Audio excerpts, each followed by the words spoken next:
Salut, bienvenue à tous dans un nouveau rendez-vous d'actualité. Didier Raoul est un chercheur reconnu dans le domaine des maladies tropicales, mais aussi en microbiologie. Elle a notamment participé à la découverte des virus géants et de nouvelles bactéries. Elle publie à un rythme frénétique dans les revues scientifiques. Elle a reçu le Grand Prix de l'Institut national de la santé et de la recherche médicale, un serment en 2010. Le président Emmanuel Macron lui a rendu visite en pleine crise sanitaire. Or, l'objet de tant d'honneur que certains n'hésitent pas à qualifier de mandarin veut dynamiter l'institution médicale. Elle ne mâche pas ses mots contre l'INSERM et dénonce un conflit d'intérêts lorsque l'épouse de son ex-président, Agnès Buzyn, est nommée ministre de la Santé. Au cœur de la pandémie, elle est choisie pour participer au conseil scientifique, mais refuse de siéger.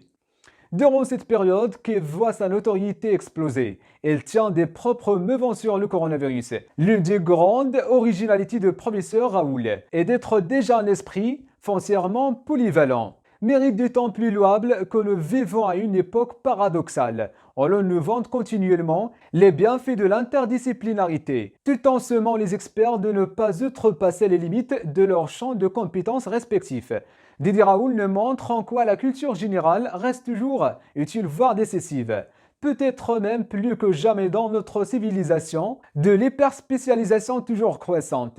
Elle constitue en effet, en quelque sorte, un garde-fou qui peut amener l'expert à prendre du recul sur les idées dominantes à un certain moment dans son domaine de spécialité, mais elle peut aussi lui permettre d'envisager les problèmes qui se posent à lui sous un angle nouveau et original, voire avec une certaine naïveté potentiellement féconde. Ainsi Didier Raoul déclare-t-il: n'importe quel gosse de 5 ans est créatif, à partir de 30 on l'est moins. Il se considère non seulement comme un grand scientifique, mais aussi comme un philosophe, durant la séance de juin avec les parlementaires. Elle cite Edmond Husserl. À lire ses ouvrages ou ses articles, à écouter ses entretiens, on a même l'impression que son projet est d'ordre philosophique. Dans l'un de ses livres les plus intéressants, De l'ignorance et de l'aveuglement, pour une science postmoderne, publié par le service d'auto-édition électronique d'Amazon. Elle déplore la séparation étanche des mondes des sciences dites dures et des sciences humaines, et de la créativité littéraire,